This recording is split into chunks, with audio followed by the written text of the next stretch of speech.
तुमच्या ग्रामपंचायतीमध्ये जर सोलर दिवे आले असतील आणि सोलर दिवे आल्यानंतर जर ते पूर्ण दिवे हे बसवलेले नसतील किंवा जेवढे सोलर दिवे हे तुमच्या ग्रामपंचायतीच्या मार्फत पंचायत समितीकडून किंवा ज्या कॉन्ट्रॅक्टदाराला तो कॉन्ट्रॅक्ट दिला असेल त्यांच्याकडून आले असतील, तर अशा वेळेस एकूण सोलर दिव्यांपैकी जर फक्त मोजकेच दिवे जर गावामध्ये बसवले असतील, तर अशा वेळेस देखील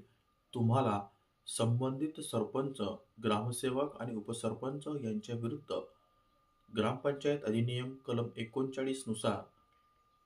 रद्द त्यांचं पद बरखास्त करण्याचा किंवा त्यांना पदावरून काढून टाकण्याचा संदर्भात अर्ज दाखल करण्याचा कायद्याने अधिकार असेल. त्यामुळे जेव्हा केव्हा अशी परिस्थिती निर्माण होईल, त्यावेळेस तुम्ही संबंधित सरपंचाला 39 कलमाखाली अपात्र देखील करू शकता. धन्यवाद.